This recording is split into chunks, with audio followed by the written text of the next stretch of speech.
Hey, let's start with a song. Enter, Rejoice, and Come In is at 361 in the hymnal, but it's also going to be on the board. So whether you want to sit or stand or dance or whatever you'd like to do, if you'd like to join in that song, please do.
Thank you very much. Please be seated.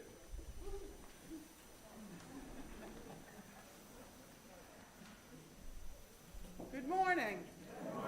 And welcome to this beautiful, liquid, sunshiny day. My name is Pam Palmer, and I'm currently the president of the Board of Trustees.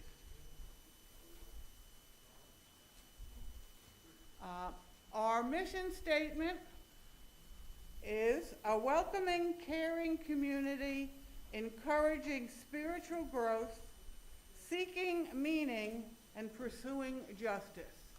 I myself am very proud of that because I believe it, but I was also on the committee that did that.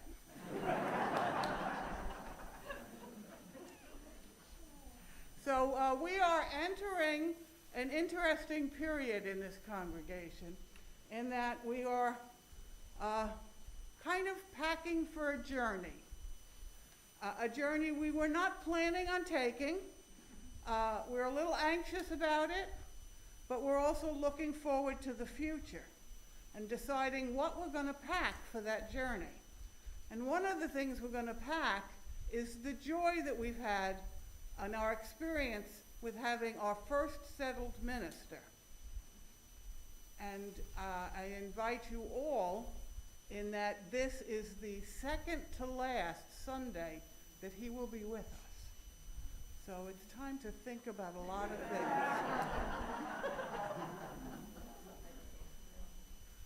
things. Is anyone here with us today for the first or second or third time? I would like to introduce themselves. Yes. My husband, Tom Barlow, and I'm Sue Farnwalker. We're UU's visiting for just a couple weeks from Columbus, First UU Church, Columbus, Ohio. Welcome. Oh, yes? Hi, I'm Marianne Shasconi from South Hadley, Massachusetts. Just visiting. Thank you for having me. Thank you very much.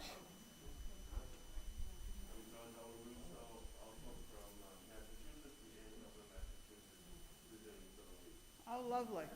You people weren't supposed to bring the cold with you, though. Another? Oh, yes. My name is Ernie Childers, 715 Main Avenue. Oh, okay. Welcome. We welcome everyone. Is there anyone who has recently returned from the north who've been friends here before? Good, because you would have been late if you got here this week. Um, I'd like to introduce our friend Linda Taffy from Minnesota. oh, welcome. Thank you very much. By the way, she just finished a bike trip. Oh, They're not from San Diego to St. Augustine. wow. Very impressive.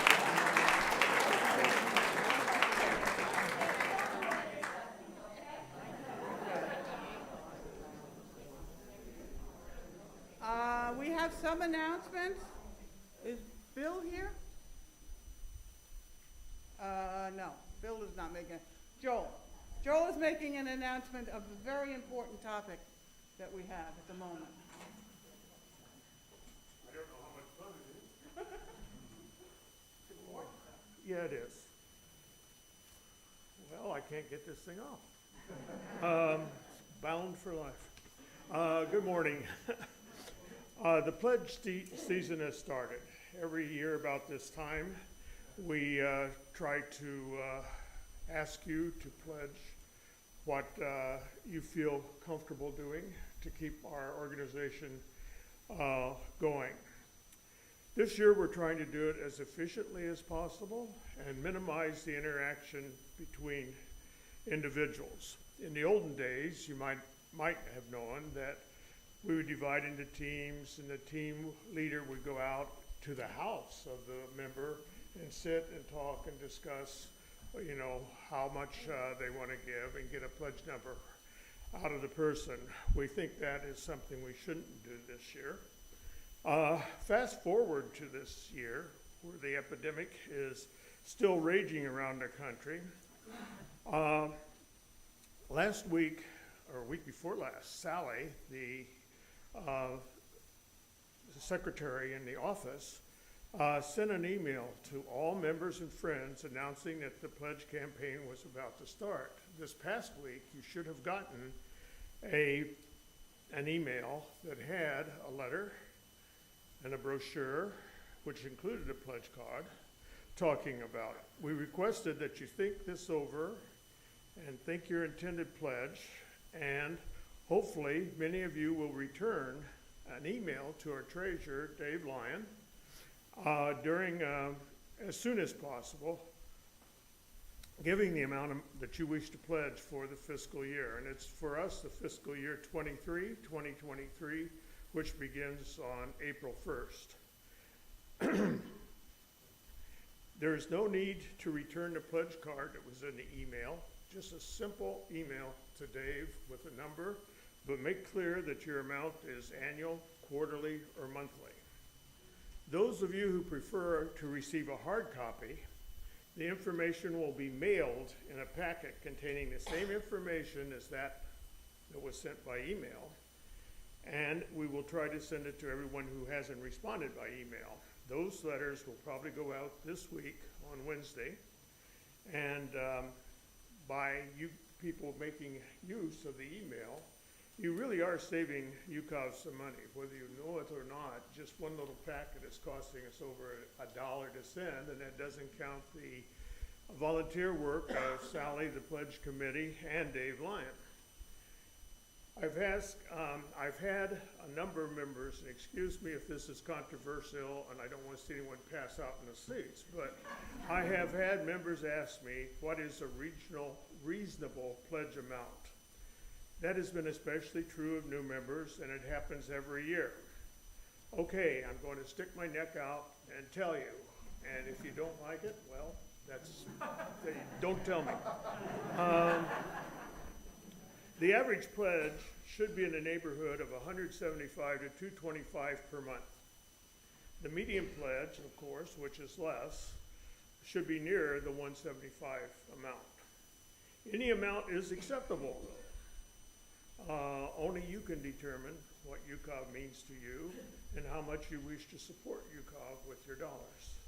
But I thank you now, and we will keep reminding you of this each Sunday up until the end of February, and we hope to close this pledge campaign on February 27th. If you have any questions, I'm available always by email, and it's simply joelmorrison@comcast.net. So thank you very much, and we look forward to hearing from you. Thank you. Okay, we'll be passing the baskets now. There are really no other announcements except that you got this lovely little pamphlet on your way in. It lists all the things that we are doing that will expand your mind, help your body, and just find something to do on that day. And when we're done with the baskets, we will have our still settled minister, Kleber Van Zandt.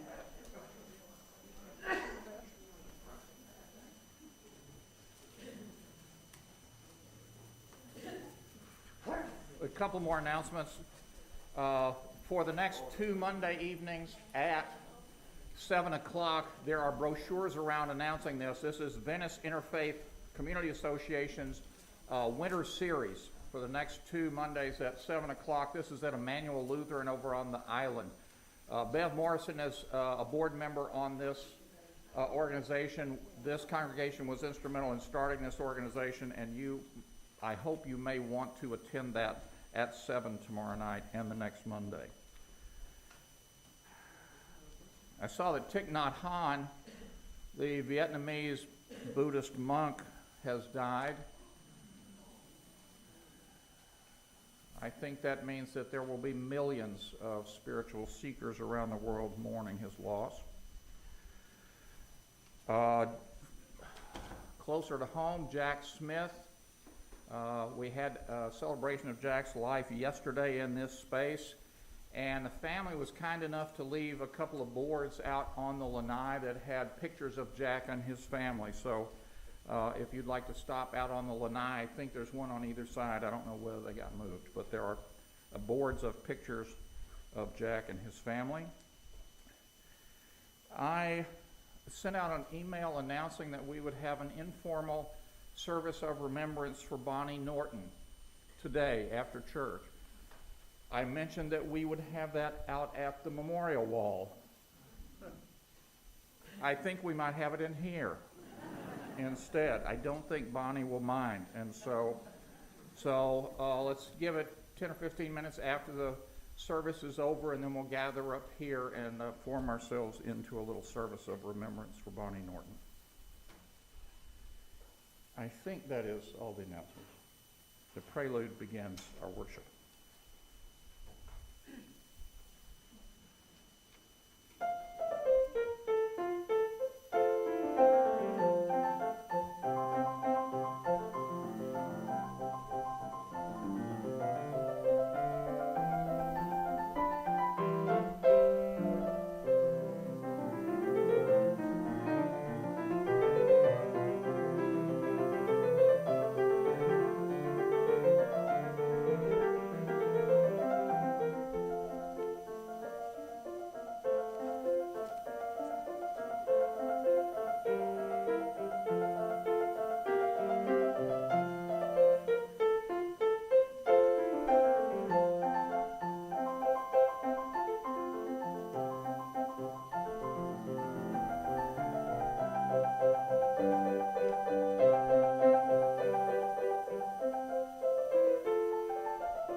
Call to worship comes from the Reverend Rebecca Savage. We light our flaming chalice as a beloved people united in love and thirsting for restorative justice. May it melt away the tethers that uphold whiteness in our midst. May it spark in us a spirit of humility. May it ignite in us radical love that transforms our energy into purposeful action. This chalice of audacious hope shines a light on our shared past, signaling our intention to listen deeply, reflect wisely, and move boldly towards our highest ideals.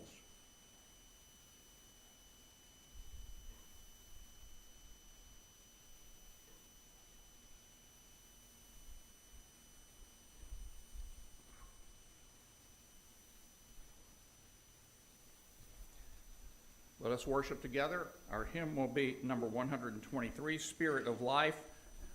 We'll sing the first verse in English and the second in Spanish. I invite you to rise up as you're willing and able.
If you remain standing, we have a responsive reading. This is from Eileen B. Carpelis. It is called A Place of Meeting. Out of wood and stone, out of dreams and sacrifice, the people build a home. Out of the work of their hands and hearts and minds, the people fashion a symbol and a reality.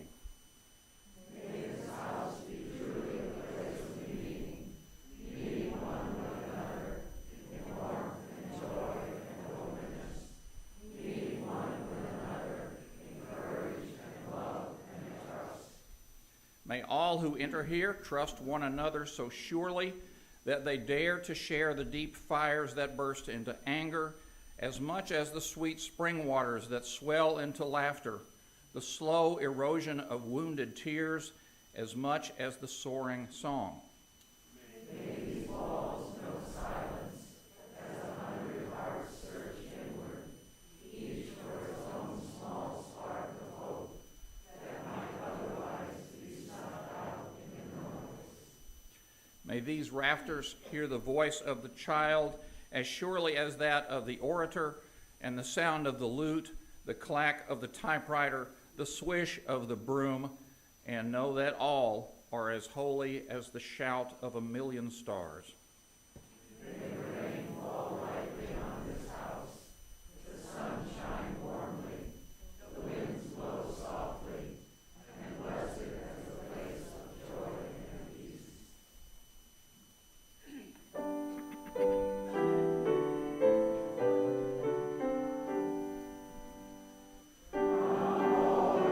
Well,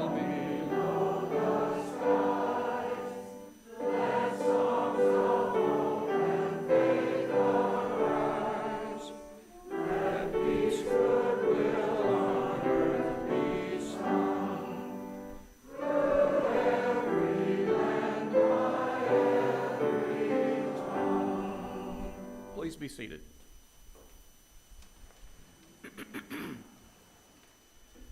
Our children were going to be here in Mass this morning, and in Mass, that's probably... a number of our children were going to be here, and they wrote yesterday and said there had been some stuff going on among them, and they were going to skip this Sunday and do it again by Zoom. We hope they're back next week. We'll turn now to our recognition of our new members. This church is grounded in the belief that each person's relationship with the eternal is their own.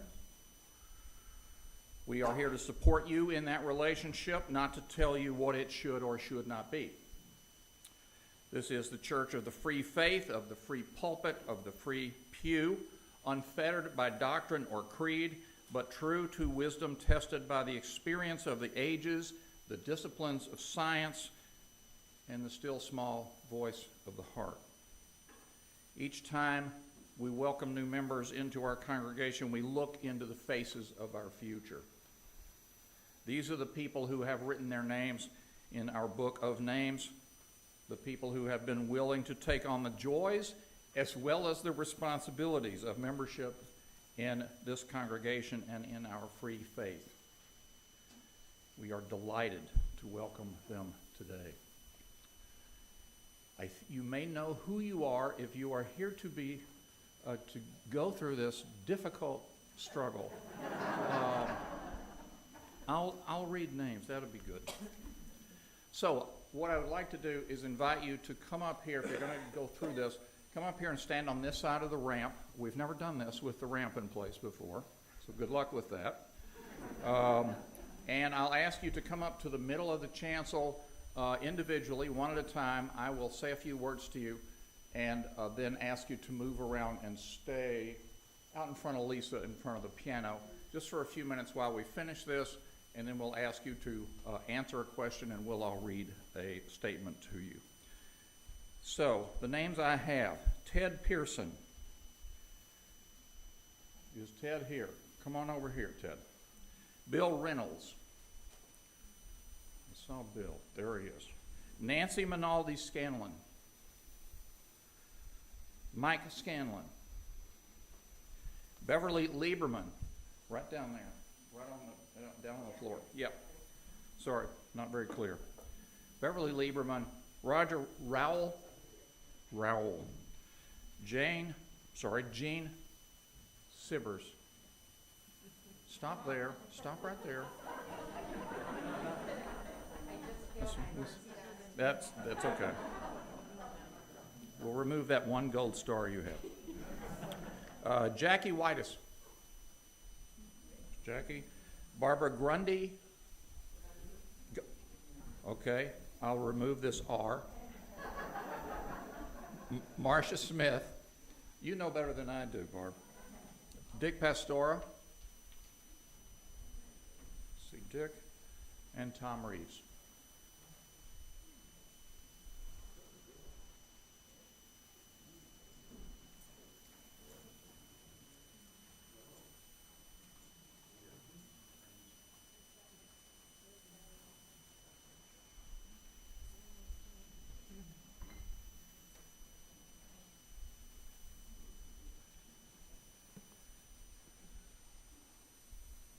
Do I have any sound in this microphone?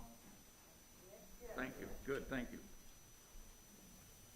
Okay, I'll ask you to step over here one at a time, stand in front of me, and I'll say some stuff to you.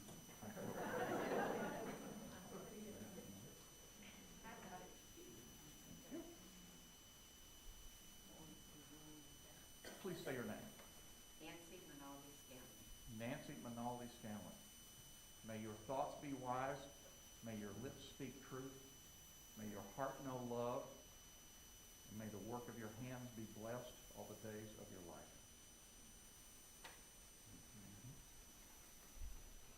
Too many wires up here.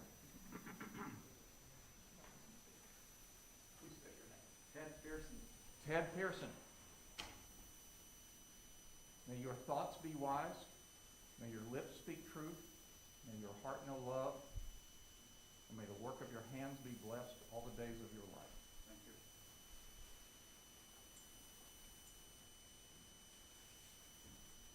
Ouch. You get the good one. Please state your name. Bill Reynolds. Bill Reynolds. May your thoughts be wise. May your lips speak truth. May your heart know love. And may the work of your hands be blessed all the days of your life. Beverly Lieberman. Beverly Lieberman. May your thoughts be wise. May your lips speak truth. May your heart know love. May the work of your hands be blessed all the days of your life. Please say your name. Roger Rowell. May your thoughts be wise. May your lips speak truth. May your heart know love. May the work of your hands be blessed all the days of your life.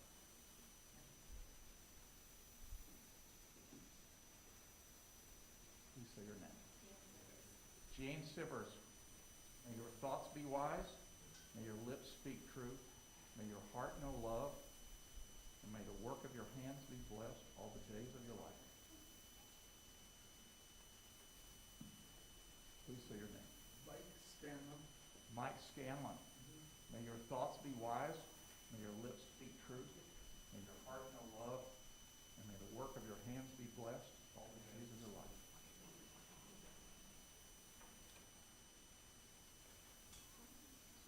Jackie Wise. Jackie Whitus.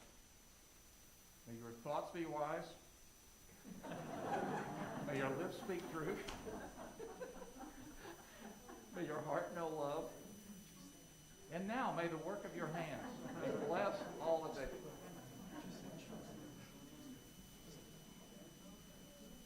Could you say your name? Dick Pastor. Dick Pastor. May your thoughts be wise. May your lips speak truth.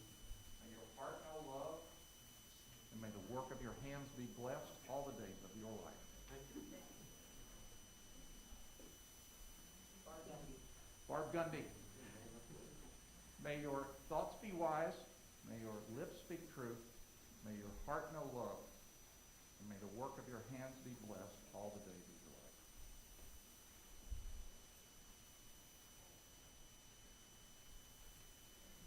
Say your name. Marcia Smith. Marcia Smith. May your thoughts be wise. May your lips speak truth. May your heart know love. May the work of your hands be blessed all the days of your life.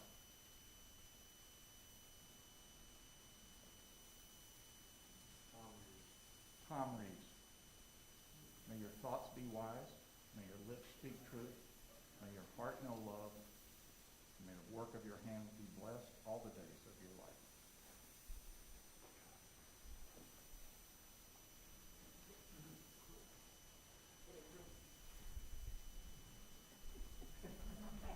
Publicity here.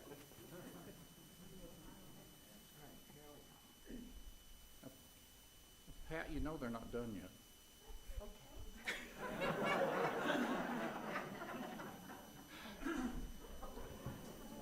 All right, I have a question for you, newer members.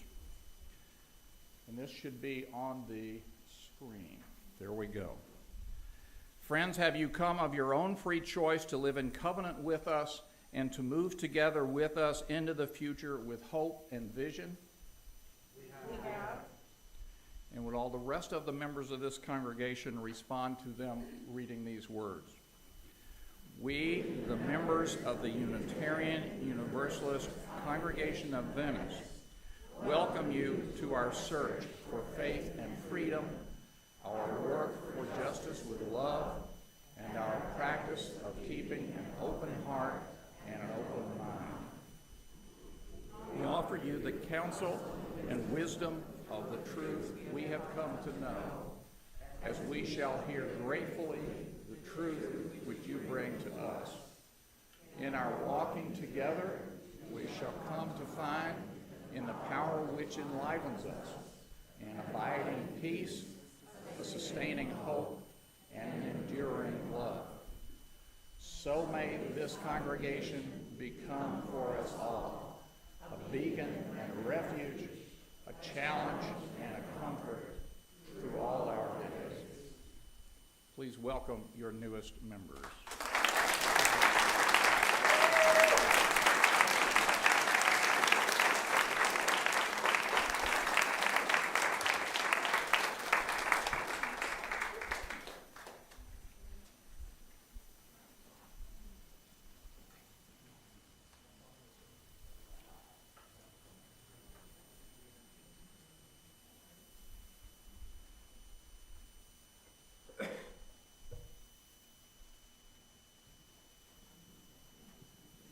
Hope this mic is on, perhaps. I can't tell. If you have brought any celebrations with you to church this morning, I will bring you the mic and let you share briefly and personally and nonpartisanly. Indeed. Any celebrations this morning? It's not really a celebration, but a comment on the pledge drive. My name is Glenn Ziff, and I'm a 50-year member of Peoria, Illinois congregation, along with a couple other secondary member. In San Miguel, when we conducted our pledge drive, the president at the time said, in terms of giving, don't give until it hurts, give until you feel good. Excellent. I'll use that. Other celebrations? I'm Brenda Amasek, and I have my wonderful granddaughter, Isabella Sippers, visiting for 3 days. Good. Welcome. Celebrations. Raise them high. What?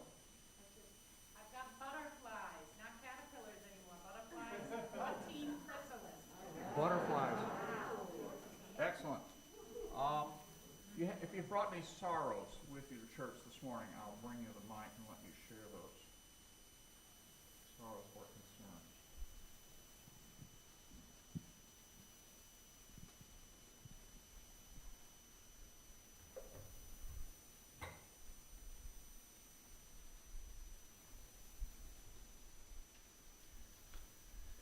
May the gratitude and celebrations among us this day become a blessing to us all. May the concerns and sorrows of each be carried in all our hearts, a burden shared, become a load lightened.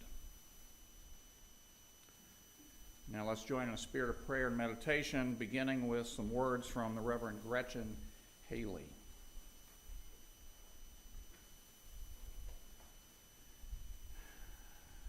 For this one moment, know only that you are loved, that you are safe and whole and loved. Know that you belong here among us, here upon this earth, in your body, however tired, however broken your heart may be, whatever fear, disappointment, anger you carry. For this hour, know you are not alone. Feel the presence of others surrounding you, breathing beside you, breathing with you, discovering together the way our voices rise and fall together in harmony, in hope. Claim here a resilient freedom, the choice for love, for light, to live with joy and gratitude and praise, even as a form of resistance.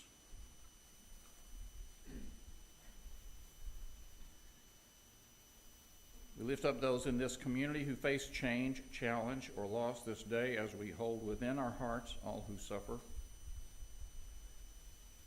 And now we pray each in our own ways into the silence.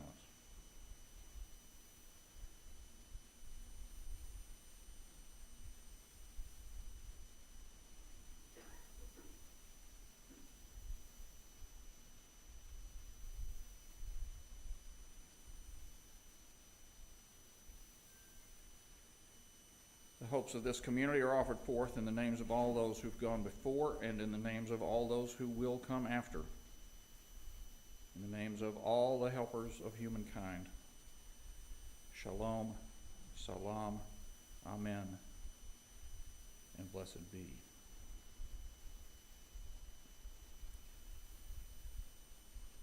Before we get to the interlude, I have a reading from Annie Dillard. This from an expedition to the pole, an essay in Teaching a Stone to Talk. Ms. Dillard says, "Why do we people in churches seem like cheerful, brainless tourists on a package tour of the absolute? Does anyone have the foggiest idea what sort of power we so blithely invoke? Or, as I suspect, does no one believe a word of it? The churches are children playing on the floor with their chemistry sets, mixing up a batch of TNT to kill off a Sunday morning. It is madness, madness to wear ladies' straw hats and velvet hats to church. We should all be wearing crash helmets. Ushers should issue life preservers and signal flares. They should lash us to our pews. Or the sleeping God may wake someday and take offense. Or the waking God may draw us out to where we can never return." So ends the reading.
Sorry to interrupt. Thank you. My friend and ministerial colleague, the Reverend Naomi King, who has relocated, I think, from Maine to Sarasota. Thank goodness. Naomi tells the story of a southern evangelist who is preaching his heart out to his flock. Brothers and sisters and siblings, he says, there's work to be done, great work for us to be about, but it means we've got to get up off our tails and take that first little step. Then we've got to take the second little step. It means we've got to walk together and not grow weary. Amen, says the congregation, with which you can join in if you wish. It means, my brothers and sisters and siblings, that we've got to run together and not grow faint. Amen.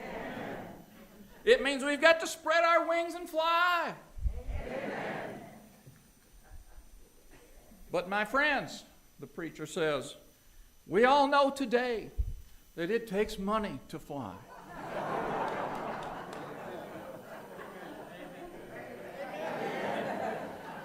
Well, in this preacher's house of worship, after a few scattered amens and a slightly too long moment of silence, a small voice pipes up in the very back and says, if it takes money to fly, then let's walk, preacher.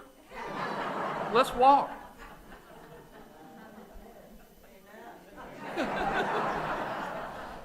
Uh-huh. Now, usually that kind of thing doesn't happen around here. For one thing, the preacher almost never gets an amen during the sermon. Perfect. We're learning. Regardless, your fiscal team asked me last week if I could possibly preach a stewardship sermon this week.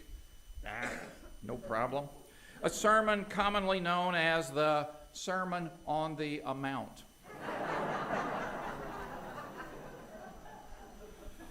It's an oldie but a goodie. It's the kind of sermon that puts any minister in a bit of an odd position, since almost always the minister's salary is so directly tied to the budget and hence to the pledges each year. And I started to say no, and then I thought, oh yeah, okay, because this year could be a little different, because this minister won't be here to see how the pledge drive works out or whether the fiscal year ends up in the black. He'll be retired and precluded from knowing much about the life of this congregation for a while. And so I suggest you grab your crash helmet, strap it on, and hang on to your seats. I'll start with some sort of random thoughts.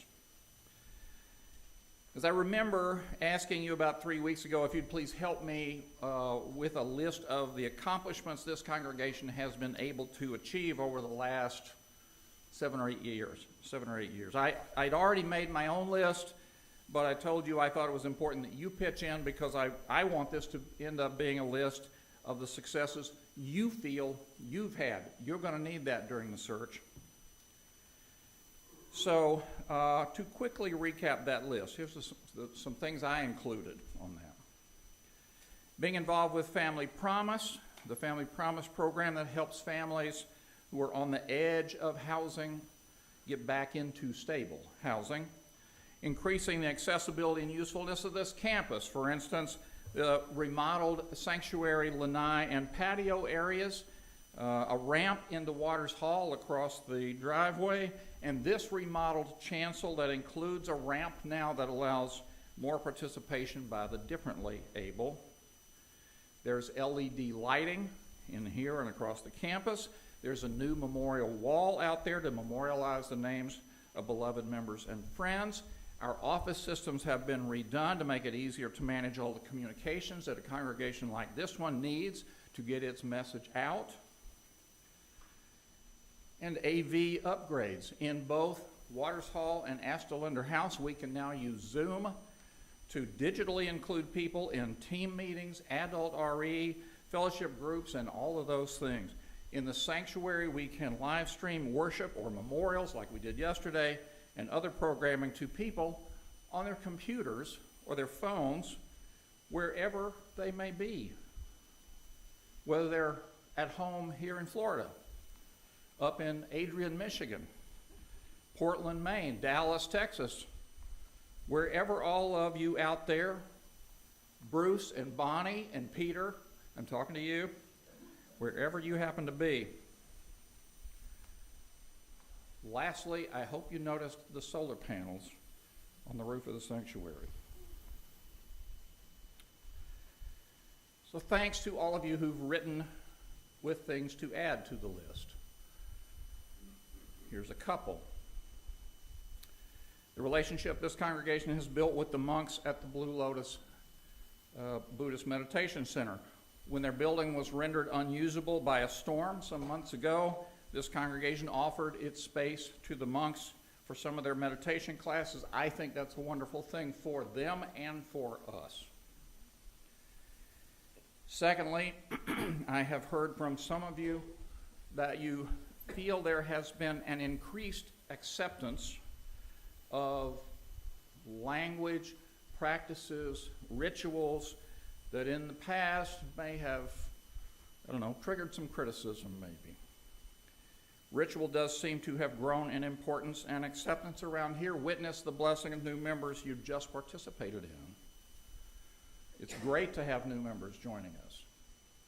It's also great to be able to recognize them in a meaningful manner. One more thing was on that list, and I left it off. I originally mentioned the coordinating council that's made up of team leaders that I think is now fully operational. I removed it from my list for two reasons. First, the coordinating council began 9 or 10 years ago, not 7 or 8, so it predates the list I've been trying to build. That council has, however, I think, come more into its own in the last few years, largely taking on the programming function of this congregation in order to free the board from programming to focus on business and visioning functions. That's all to the good. And then a second reason for removing it from that list of accomplishments. As your settled minister, I've been to some meetings. Kind of a lot of meetings. Board, programming council, coordinating council, team meetings, committee meetings, task force meetings. It is a total and complete joy to sit at a table with passionate people who are committed to this place, committed to having fun and learning something, committed to spiritual growth, committed to helping this place run smoothly, committed to building a beloved community in a welcoming and inclusive manner. If you go to enough of those meetings, you find that the best ones have something in common. The best meetings are those where the committed people around that table know that they're not going to agree with each other all the time. Now, agreement is great if it's there. But support and respect for one another, priceless.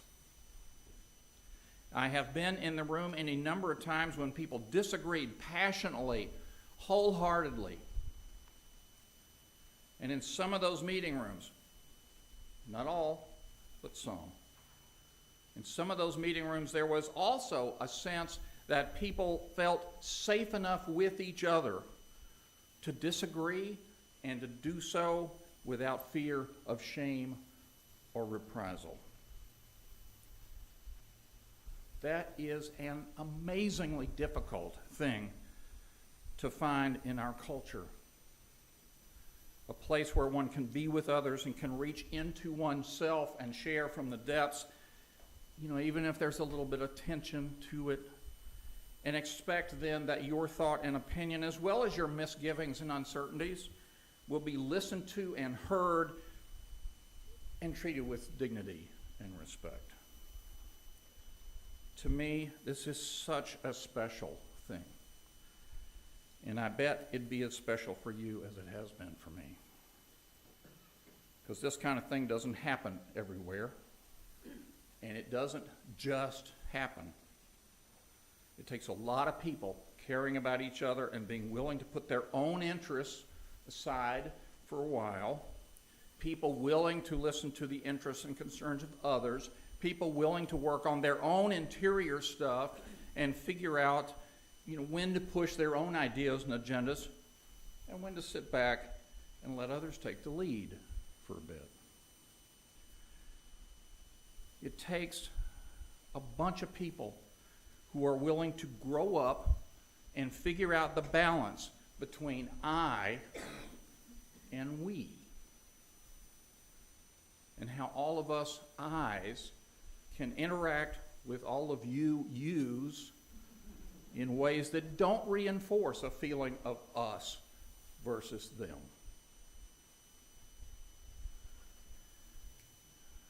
So there's a question I wanted to ask this morning, and it just doesn't seem like the normal Sermon on the Mount question.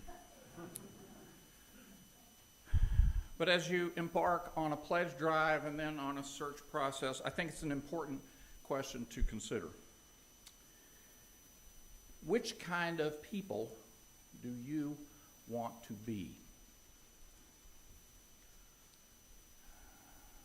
Which kind of people will you be to one another? Which kind of church, which kind of congregation will you be for all those out there who need this place? Will you be the church of the open heart and the open mind and the open door, or will you be that church where the hearts and the minds are consumed with looking for ways to block the doors to all but their friends? Are you going to be the kind of people who sit up to the table and lean in and ask, what is it I can do to help? Are you going to be the ones who slump back in the chair with arms folded, looking askance? Whose community is this, anyway? You know it's not mine. I've got one more week. I think you can rest assured that it's not the Board of Trustees. It's not the fiscal teams either. It's yours. And this congregation is going to sink or swim based on the gratitude you felt and expressed, and the way you transform that gratitude into action in the form of giving of your time, your talent, and your treasure. It takes gifts of all three of those things from everybody to make things happen here and to keep this place available to all those besides us who need it so desperately in their lives.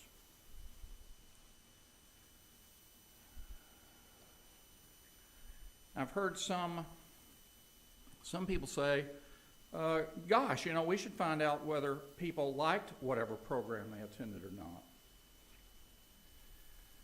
Or we need to ask people what they want. I realize I have a confession to make. You see, I don't really care what you like.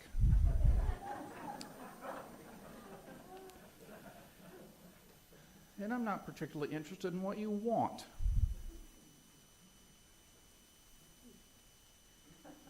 I'd much rather help you get what it is you need.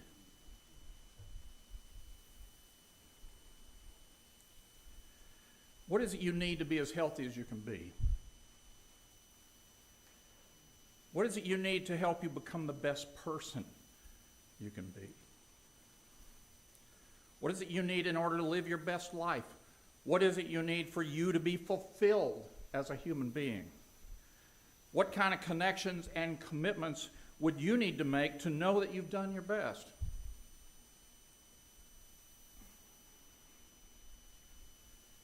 How would it be for you if, instead of tending to your own likes and wants and needs alone, you considered what it is that all those other people out there the ones that you and I haven't even met yet, what do they need from this congregation? What do they need from you?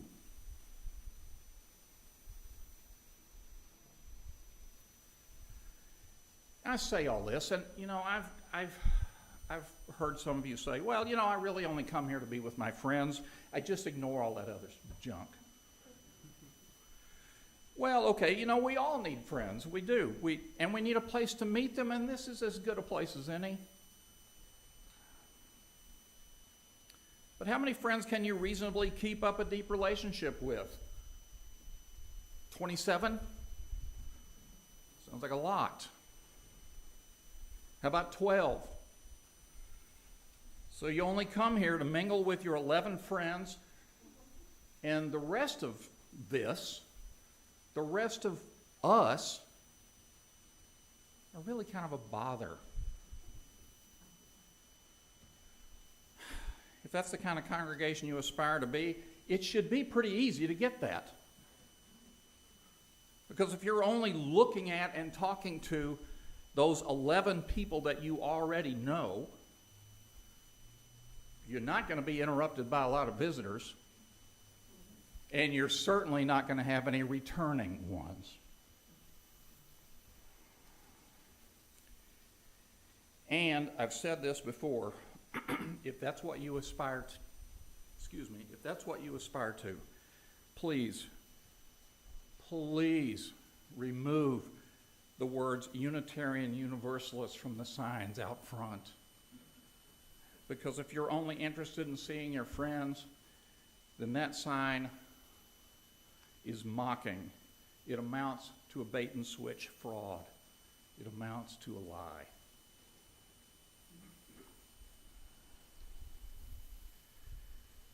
Those words, Unitarian Universalist, are not there just to take up space and look pretty. Those words are there because they mean something serious. They mean that the people who meet here have higher aspirations. Sure, they want to meet with their friends, but they care about more than that. They care about justice. They care about children. They care about families. They care about their community. They care about their world, and they're willing to act on that caring. Is this going to be the kind of congregation where everybody just does what they like and tries to get what they want? Or will it be the kind of congregation that takes itself and its mission seriously? Pam read this to you earlier. A welcoming, caring community that encourages spiritual growth, seeks meaning, and pursues justice.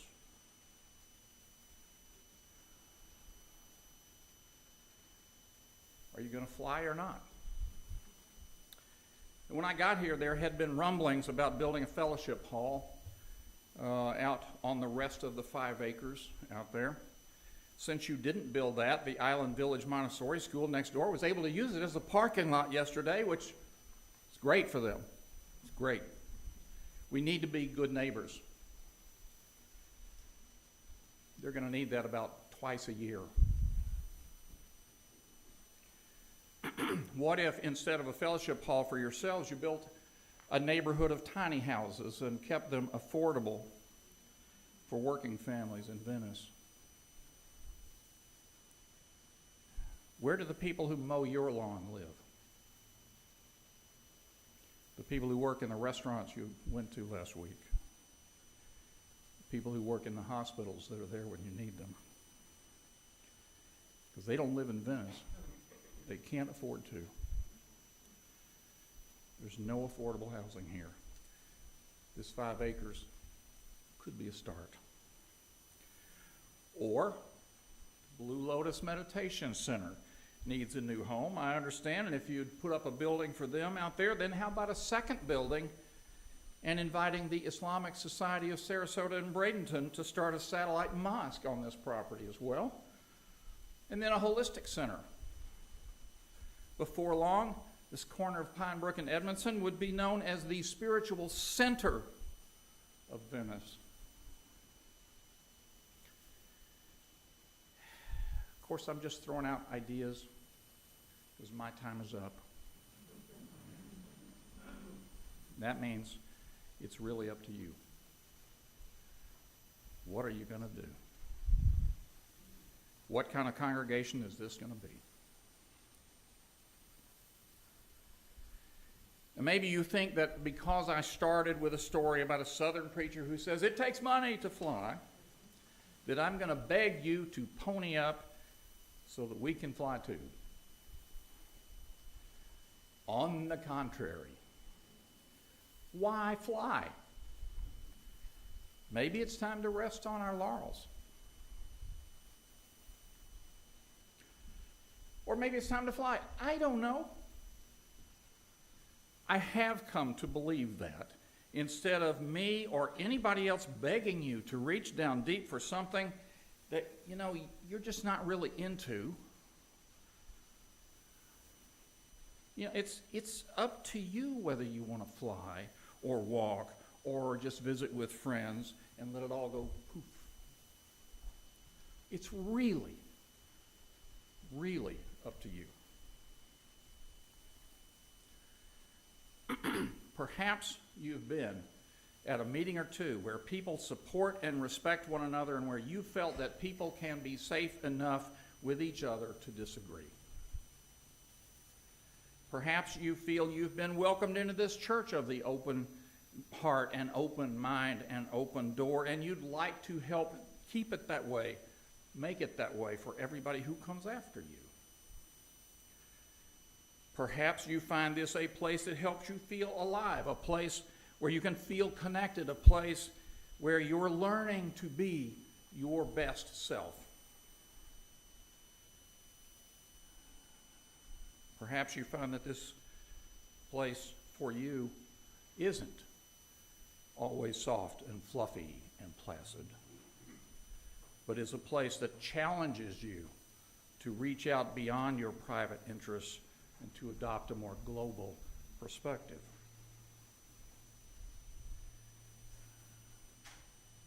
It's up to you. I could just say, pledge what you want. But that doesn't take this congregation nearly seriously enough. Some might ask you to give until it hurts. I don't believe that would serve you. I don't believe it would serve this congregation.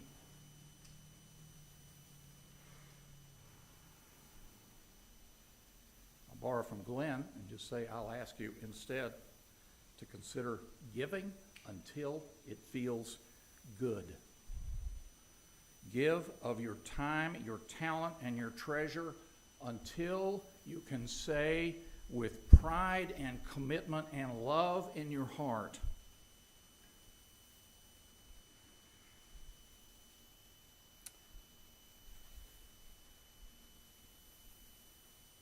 that's my congregation.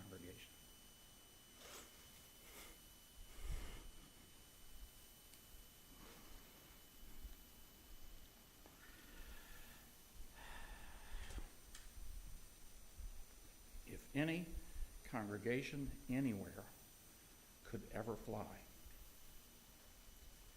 it would be this one.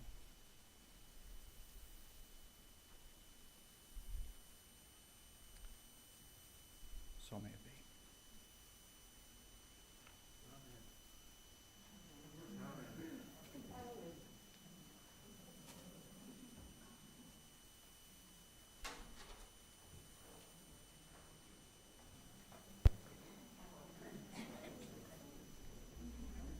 Time for a hymn. Goodness. Let's see, what shall I say? I invite you to rise up as you're willing and able, and we'll try Blue Boat Home.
benediction from the words of Nancy Wood. Hold on to what is good, even if it is a handful of earth. Hold on to what you believe, even if it's a tree which stands by itself. Hold on to what you must do, even if it's a long way from here. Hold on to my hand, even when I've gone away from you. Go in peace, walk softly on your paths, and may the light of love shine on you.